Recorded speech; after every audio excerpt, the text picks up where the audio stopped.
Welcome back on capital news. चलिए देखते हैं दिल्ली की 25 फटाफट बड़ी खबरें। साथ ही डेली खबरों से अपडेट रहने के लिए चैनल को सब्सक्राइब करने के साथ वीडियो को लाइक करें। दिल्ली वालों को नए साल का तोहफा सीएम रेखा गुप्ता बांटेगी। 6,476 फ्लैट्स, मिलेगी आधुनिक सुविधाएं। दिल्ली की मुख्यमंत्री रेखा गुप्ता ने घोषणा की है कि नए साल से आर्थिक रूप से कमजोर वर्ग के परिवारों को फ्लैटों की चाबियां मिलनी शुरू हो जाएगी। डूसिप की EWS कॉलोनियों में सामुदायिक सुविधाओं का तेजी से विकास किया जा रहा है ताकि गरीबों को सम्मानजनक और सुविधा युक्त जीवन मिल सके। सावड़ा घेवड़ा जैसी कॉलोनियों में 6,476 खाली फ्लैटों की मरम्मत के लिए 27.50 करोड़ मंजूर किए गए हैं। यह पहल सामाजिक न्याय और समावेशी शहरी विकास को बढ़ावा देगी।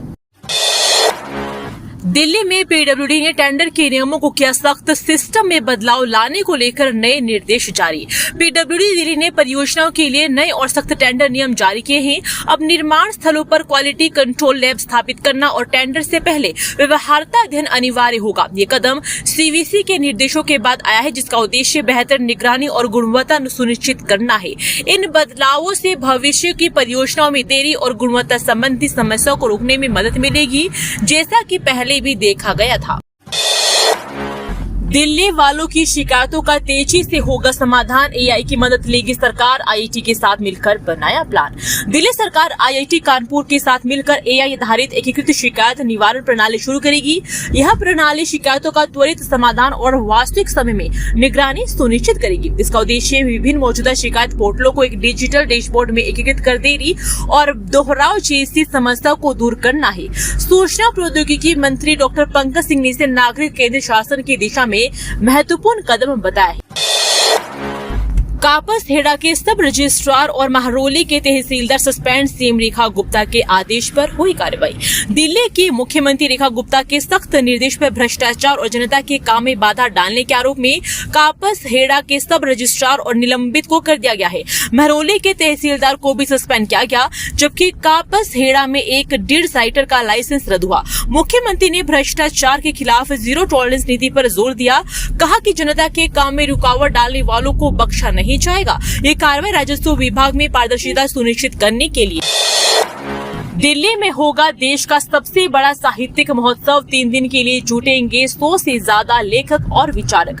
दिल्ली सरकार 2 से 4 जनवरी तक मेजर ध्यानचंद स्टेडियम में 3 दिवसीय सांस्कृतिक और साहित्यिक उत्सव दिल्ली शतकोत्सव आयोजित करेगी। इसमें 100 से अधिक वक्ता, 40 से अधिक पुस्तकों का विमोचन और विविध सांस्कृतिक कार्यक्रम होंगे। उपराष्ट्रपति CP राधाकृष्णन उद्घाटन करेंगे। यह आयोजन दिल्ली की सांस्कृतिक पहचान को मजबूत करने और छात्रों को जोड़ने का प्रयास है, जिसमें प्रदेश निःशुल्क रहेगा। नमो भारत कॉरिडोर की सुरक्षा होगी चाक चौबंद। UPSSF को दी गई स्पेशल ट्रेनिंग। CISF ने नमो भारत कॉरिडोर की सुरक्षा मजबूत करने के लिए UPSSF कर्मियों के लिए 6 दिवसीय विशेष प्रशिक्षण शुरू किया है। यह XBIS और security gadget handling course Delhi metro rail corporation के कवच ट्रेनिंग सेल में आयोजित हो रहा है। पहले बैच में 40 कर्मी शामिल हैं, जबकि कुल 240 को प्रशिक्षित किया जाएगा। यह पहल शहरी परिवहन सुरक्षा में CISF की विशेषता को दर्शाती है। नए साल में दिल्ली के 6,476 गरीब परिवारों का सपना होगा पूरा। सावदा घेरा में फ्लैट की चाबी सौंपेगी सरकार। दिल्ली सरकार नए साल में सावदा घेरा में 6,476 गरीब परिवारों को फ्लैट की चाबियां सौंपेगी। इसके लिए 2500 खाली फ्लैटों की मरम्मत पर 27.50 करोड़ रुपए मंजूर किए गए हैं। यह झुग्गी वासों के लिए डिस्पेंसरी, शॉपिंग सेंटर और अन्य सामुदायिक सुविधाएं विकसित की जा रही है। यह परियोजना जवाहरलाल नेहरू शहरी नवीकरण मिशन के तहत बनी थी, जिसमें कुल 7,620 फ्लैट। दिल्ली हाईकोर्ट ने आकाश एयर के ट्रेडमार्क के दुरुपयोग पर 18 इकाइयों पर लगाई अंतरिम रोक। दिल्ली हाईकोर्ट ने आकाश एयर के ट्रेडमार्क का दुरुपयोग कर नौकरी ठगी करने के आरोप में 18 इकाइयों के खिलाफ अंतरिम निषेधाज्ञा जारी की है। न्यायमूर्ति मनमीत प्रीतम सिंह अरोड़ा की पीठ ने आकाश एयर का संचालन करने वालों SNV एविएशन प्राइवेट लिमिटेड द्वारा दायर वाद पर यह आदेश दिया है। अदालत ने इन कृत्यों को प्रतिरूपण और धोखाधड़ी बताया है, जिससे कंपनी को अपूरणीय क्षति हो सकती थी। अगली सुनवाई 22 मई 2026 को। आईजे एयरपोर्ट पर बनेगा दिल्ली का पहला cargo special economic zone. 5000 crore से बन रहा ग्लोबल लॉजिस्टिक हब। दिल्ली के आईजे एयरपोर्ट पर भारत का पहला cargo city special economic zone विकसित किया जा रहा है। 50.5 एकड़ में फैले इस 5000 करोड़ रुपए की परियोजनाओं का लक्ष्य भारत को वैश्विक लॉजिस्टिक हब बनाना है। यह निर्यात को बढ़ावा देगा, मेक इन इंडिया को मजबूत करेगा और 2028 तक पहले चरण के पूरा होने की उम्मीद है। इसमें आधुनिक वेयर हाउसिंग, कोल्ड चेन और ई कॉमर्स सुविधाएं होगी, जिससे हजारों नौकरियां पैदा होगी और आर्थिक विकास भी होगा। दिल्ली में 2 जनवरी तक बंद रहेगा बसंत मार्ग। सीपी में जाम से बढ़ेगी टेंशन, ट्रैफिक पुलिस ने जारी की एडवाइजरी। दिल्ली जल बोर्ड द्वारा पहाड़गंज क्षेत्र में बसंत लेन पर सिविल लाइन बदलने के काम के कारण 26-27 दिसंबर 2025 से 2 जनवरी 2026 तक यातायात प्रभावित रहेगा। इस दौरान बसंत लेन सभी प्रकार के वाहनों के लिए पूरी तरह बंद रहेगी। यह सड़क कनॉट प्लेस के आसपास का महत्वपूर्ण शॉर्टकट है, जिसके बंद होने से आसपास की सड़कों पर ट्रैफिक जाम बढ़ सकता है। यातायात पुलिस ने लोगों से इस अवधि में बसंत लेन से बचने और वैकल्पिक मार्ग अपनाने की अपील की है। सुझाए गए वैकल्पिक मार्गों में पंचकुइया रोड, चेम्सर फोर्ड रोड और नेहरू नगर, पहाड़गंज की मुख्य बाजार सड़क शामिल है। स्थानीय निवास और आने जाने वालों को पहले से यात्रा की योजना बनाने की सलाह दी गई है। दिल्ली सरकार ने शिक्षकों से कुत्तों की गिनती कराने की खबरों को बताया फर्जी। कहा, ऐसा कोई आदेश जारी नहीं हुआ। दिल्ली सरकार ने उन मीडिया रिपोर्ट्स को खारिज किया है जिनमें शिक्षकों को आवारा कुत्तों की गिनती करने का दावा किया गया था। सरकार ने इसे फर्जी खबर बताया है और स्पष्ट किया है कि ऐसा कोई आदेश जारी नहीं हुआ है। शिक्षा निदेशालय ने केवल स्कूलों को आवारा कुत्तों से जुड़े मामले के लिए नोडल अधिकारी नियुक्त करने को कहा था। ये अधिकारी केवल संपर्क बिंदु के रूप में काम करेंगे, न कि कुत्तों की गणना करेंगे। यह कदम जन सुरक्षा सुप्रीम कोर्ट के निर्देशों के अनुपालन में है। दिल्ली के साकेत में लगने वाले ट्रैफिक जाम से मिलेगी मुक्ति। तैयार हो रहा है मास्टर प्लान। साकेत में बढ़ते ट्रैफिक दबाव को नियंत्रित करने के लिए स्थानीय आरडब्ल्यूए एक मास्टर प्लान तैयार करेगा। ट्रैफिक पुलिस और स्थानीय पुलिस ने आरडब्ल्यूए को इस जिम्मेदारी सौंपी है। फेडरेशन के तहत 13 आरडब्ल्यूए मिलकर जाम, अवैध पार्किंग और गलत साइड ड्राइविंग जैसी समस्याओं के समाधान सुलझाएगी। यह योजना पुलिस को भेजी जाएगी, जो इसकी समीक्षा कर चरणबद्ध तरीके से लागू करेगी, जिससे साकेत की ट्रैफिक व्यवस्था में भी सुधार होगा। दिल्ली के बंद मॉल का शेड टूटने से 50 फीट से नीचे गिरा छात्र। लोग बोले, रील बनाते समय हुआ हादसा। मॉडल टाउन थाना क्षेत्र स्थित बंद पड़े नॉर्थ गेट मॉल की गैलरी के 50 फुट ऊपर डली फाइबर शेड से संदिग्ध हालत में गिरने से एक 16 वर्षीय 11वीं के छात्र की मौत हो गई। पुलिस के मुताबिक छात्र यहां रविवार की शाम 3 दोस्तों के साथ आया था। सीढ़ियों के रास्ते टॉप फ्लोर पर चढ़ा, जहां से वह खेल खेल में शेड पर चला गया। सूत्रों के मुताबिक छात्र अपने दोस्तों के साथ रील बनाने आया था। रील बनाने के दौरान शेड टूटने के कारण वह नीचे गिर गया, जिससे उसकी मौत हो गई। वहीं पीड़ित परिवार का कहना है कि हादसे के बाद सभी दोस्त फरार हो गए। किसी ने भी घायल को अस्पताल ले जाना जरूरी नहीं समझा। दिल्ली में प्रदूषण और कोहरे का डबल अटैक। नए साल पर बारिश से राहत की उम्मीद। आईएमडी का ऑरेंज अलर्ट। दिल्ली एनसीआर मंगलवार को भी प्रदूषण और घने कोहरे की चपेट में रहा, जिससे वायु गुणवत्ता सूचकांक बहुत खराब से गंभीर श्रेणी में दर्ज किया गया। भारतीय मौसम विज्ञान विभाग ने 31 दिसंबर तक घने कोहरे के लिए ऑरेंज अलर्ट जारी किया है। नए साल पर हल्की बारिश से प्रदूषण में कुछ राहत मिलने की उम्मीद है, जबकि कोहरे से यातायात प्रभावित हुआ है। दिल्ली में डीडीए के दावों की उड़ी धज्जियां। अफसरों की मिलीभगत से यमुना खादर में फिर हुआ बड़ा खेल। दिल्ली में मयूर विहार की यमुना खादर में अवैध झुग्गियां फिर से बस गई है। यह हालत तब है जब डीडीए ने इस वर्ष खादर से करीब 10 बार कार्रवाई कर झुग्गियों को ध्वस्त कर दिया। डीडीए की कार्रवाई की धज्जियां उड़ाते हुए लोगों ने फिर से यहाँ पर अपने आशियाने बनाए हुए हैं। ऐसा नहीं है कि डीडीए की इसकी भनक नहीं है। आरोप है कि डीडीए के स्थानीय अधिकारियों व जनप्रतिनिधियों के साथ सांठगांठ करके सरकारी जमीनों पर अवैध झुग्गियां बसाई जा रही है। इकलौते बेटे की मौत से टूट गया परिवार। बहन का कनाडा में रो रो कर बुरा हाल। मां से 100 रुपए लेकर निकला था काबिन। इस हादसे के बाद पूरे परिवार में मातम का माहौल है। इकलौते बेटे खोकर माता पिता का रो रो कर बुरा हाल है। वहीं कनाडा में पढ़ाई कर रही बड़ी बहन भी लगातार वीडियो कॉल व मोबाइल पर अपने परिवार के संपर्क में है। वे जल्द ही भारत आने वाली थी। भाई की मौत की खबर सुनकर वह भी कनाडा से अपने घर आने की तैयारी कर रही है। पीड़ित परिवार ने बताया कि काबिन पढ़ाई में काफी अच्छा था। स्कूल में शिक्षक भी तारीफ करते नहीं थे। आपको भ्रष्टाचारों से इतना प्रेम क्यों है? दिल्ली के गृह मंत्री का हमला, सबूत दे या मांगे माफी। मंत्री आशीष सूद ने आम आदमी पार्टी पर चुनाव हारने के 10 महीने बाद भी झूठ और दुष्प्रचार फैलाने का आरोप लगाया। उन्होंने कहा कि आप इंटरनेट मीडिया के जरिए दिल्ली के सामाजिक ताने बाने को बिगाड़ रही है और प्रशासन के खिलाफ श्रम फैला रही है। सूद ने शिक्षकों को कुत्तों की गिनती में लगाने, तहसीलदार, सब इंस्पेक्टर नंबर और DSSB आयु सीमा पर फैलाई गई अफवाहों का खंडन किया है। उन्होंने आपको भ्रष्टाचारों का समर्थन करने के लिए भी घेरा है। भ्रष्ट अफसरों पर रेखा सरकार, सख्त प्रदूषण पर सदन में होगी खुली चर्चा। शीश महल पर क्या बोले मंत्री कपिल मिश्रा। दिल्ली के कला, संस्कृति और पर्यटन मंत्री कपिल मिश्रा ने मंगलवार को प्रेस कॉन्फ्रेंस की। मंत्री कपिल मिश्रा ने कहा कि रिश्वत लेने या भ्रष्टाचार करने वाले अधिकारियों के खिलाफ सख्त कार्रवाई होगी। उन्होंने कहा कि दिल्ली में जिन 2 अधिकारियों पर कार्रवाई हुई है वही कार्रवाई सभी दोषियों पर लागू होगी। कपिल मिश्रा ने कहा कि दिल्ली में अब भ्रष्टाचार, कमीशनखोरी, चोरी और लूट नहीं चलेगी। मंत्री कपिल मिश्रा ने बताया है कि मंत्रिपरिषद ने मुख्यमंत्री रेखा गुप्ता के नेतृत्व में अहम निर्णय लिया है। दिल्ली विधानसभा का सत्र 5 जनवरी से 4 दिनों के लिए आयोजित होगा।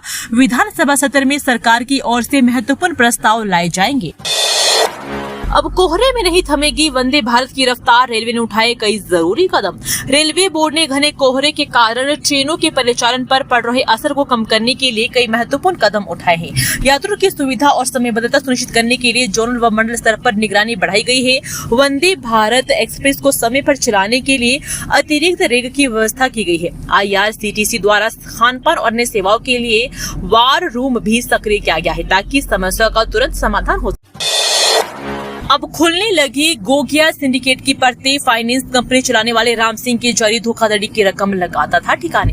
बैंकों की नीलामी वाली प्रॉपर्टी के फर्जी दस्तावेज बना और महंगी विदेशी कारों को आधी कीमत में बेचने का झांसा देकर कई राज्य के लोगों से 1000 करोड़ से ज्यादा की धोखाधड़ी करने के मामले में मोहित गोगिया सिंडिकेट की परतें अब खुलने शुरू हो गई है। हैरान करने वाली बात यह है कि मोहित गोगिया व राम सिंह सिंडिकेट पिछले 10 साल से दिल्ली, पंजाब, नॉर्थ गोवा, चंडीगढ़ व मध्य प्रदेश आदि राज्यों के लोगों को गुमराह करके उनसे करोड़ों की धोखाधड़ी करता रहा है। इनके खिलाफ देश भर में 16 FIR भी दर्ज हुई है, लेकिन किसी भी राज्य की पुलिस अब तक इस सिंडिकेट के खिलाफ कोई कार्रवाई नहीं कर पाई। दिल्ली के स्कूलों में नहीं घुस पाएंगे आवारा कुत्ते, ऐसे के आदेश पर नोडल अधिकारियों की नियुक्ति हुई शुरू। स्कूलों में छात्रों को आवारा कुत्तों के काटने से शिकार होने से रोकथाम के लिए सुप्रीम कोर्ट के आदेश पर दिल्ली के स्कूलों में नोडल अधिकारियों की नियुक्ति शुरू हो गई है। दिल्ली सरकार के शिक्षा निदेशालय के निर्देश पर दिल्ली सरकार और NCT के स्कूलों में नोडल अधिकारियों की नियुक्ति शुरू हो गई है। साथ ही नोडल अधिकारियों के लिए किए जाने वाले कार्यों मानक संचालन प्रक्रिया भी जारी की है। इसमें नियुक्त किए गए नोडल अधिकारियों के कार्यक्षेत्र और उनके द्वारा किए जाने वाले कार्यों के निर्देश शामिल है। MCD ने तो जोन अनुसार स्कूलों में शिक्षकों को नोडल अधिकारी नियुक्त किया गया है, जबकि सरकार ने भी जोन स्तर पर नोडल अधिकारी बनाए हैं और फिर उसके नीचे स्कूल स्तर पर भी नोडल अधिकारी नियुक्त किए गए हैं। उमर खालिद बहन की शादी में शामिल होने के बाद तिहाड़ जेल लौटा, जमानत अवधि हो गई खत्म।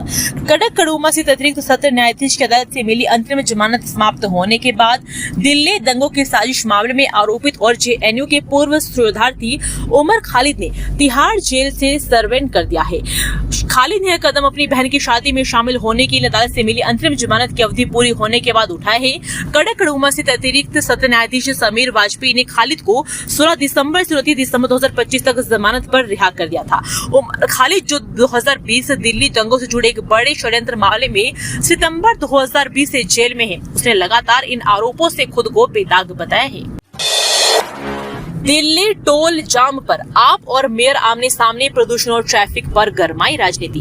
दिल्ली में व्यावसायिक वाहनों से टोल वसूली के कारण लगने वाले जाम का मुद्दा गर्मा गया है। आम आदमी पार्टी ने गाजीपुर टोल नाके पर विरोध प्रदर्शन कर इसे प्रदूषण का हॉटस्पॉट बताया है। महापौर राजा इकबाल सिंह ने आपके आरोपों को खारिज करते हुए कहा कि MCD multi lane free flow system पर काम कर रहे हैं, जिसमें ANPR और FRID तकनीक का उपयोग होगा, जिससे जाम और प्रदूषण कम होगा। उन्होंने आप पर राजनीति करने का आरोप लगाया। द्वारका में अवैध कूड़ा फेंकने पर NGT का सख्त रुख, MCD को तत्काल कार्रवाई का निर्देश। राष्ट्रीय हरित अधिकरण ने द्वारका सेक्टर 3 में अवैध रूप से कूड़ा फेंके जाने के मामले में सख्त रुख अपनाया है और दिल्ली ने जल्द से जल्द सुधारात्मक कदम उठाने का भी निर्देश दिया है। एनजीटी ने कहा है कि मामले की जमीनी स्तर पर जांच और तत्काल सुधारात्मक कार्रवाई आवश्यक है। अधिकारी ने निगम को आदेश की प्रगति के 6 सप्ताह के अंदर आवश्यक कदम उठाने का निर्देश भी दिया है। वहीं दिल्ली प्रदूषण नियंत्रण समिति को कार्रवाई की निगरानी की जिम्मेदारी सौंपी गई है। एनजीटी के निगम और डीपीसीसी दोनों को 2 माह के अंदर रजिस्ट्रार जनरल के समक्ष की गई कार्रवाई रिपोर्ट ईमेल के माध्यम से प्रस्तुत करने को कहा गया है। दिल्ली के सभी आईएसबीटी पर लगेंगे auto swing anti smoke gun, प्रदूषण से मिलेगी राहत। दिल्ली सरकार धूल से होने वाले प्रदूषण से निपटने के लिए कश्मीरी गेट बस टर्मिनल सहित शहर के सभी आईएसबीटी पर एंटी स्मोक गन लगाने की योजना बना रही है। अधिकारियों के अनुसार सरकार कश्मीरी गेट बस टर्मिनल की छत पर 8 एंटी स्मोक गन लगाएगी। एक अधिकारी ने बताया कि कश्मीरी गेट स्थित आईएसबीटी परिसर में धूल प्रदूषण को कम करने के लिए छत पर auto swing anti smoke gun लगाने की योजना है। DTI-DTC ने कश्मीरी गेट आईएसबीटी में एंटी स्मोक गन लगाने के लिए निविदा जारी की है। दिल्ली में कश्मीरी गेट, सराय काले खां और आनंद विहार में 3 अंतर्राज्यीय बस टर्मिनल आईएसबीटी है। दिल्ली के बंद मॉल का शेड टूटने से 50 फीट से नीचे गिरा छात्र, लोग बोले रील बनाते समय हुआ हादसा। मॉडल टाउन थाना क्षेत्र स्थित बंद पड़े नॉर्थ गेट मॉल की गैलरी के 50 फुट ऊपर डली फाइबर शेड से संदिग्ध हालत में गिरने से एक 16 वर्षीय 11वीं के छात्र की मौत हो गई। पुलिस के मुताबिक छात्र यहां रविवार की शाम 3 दोस्तों के साथ आया था। सीढ़ियों के रास्ते टॉप फ्लोर पर चढ़ा, जहां से वह खेल खेल में शेड पर चला गया। सूत्रों के मुताबिक छात्र अपने दोस्तों के साथ रील बनाने आया था। रील बनाने के दौरान शेड टूटने के कारण वह नीचे गिर गया, जिससे उसकी मौत हो गई। वहीं पीड़ित परिवार का कहना है कि हादसे के बाद सभी दोस्त फरार हो गए। किसी ने भी घायल को अस्पताल ले जाना जरूरी नहीं समझा। दोस्तों, वीडियो पसंद आया तो वीडियो को लाइक एवं चैनल को सब्सक्राइब कीजिए और कमेंट करके बताइए कि आप दिल्ली के किस जगह से इस वीडियो को देख रहे हैं। जय हिंद, वंदे मातरम।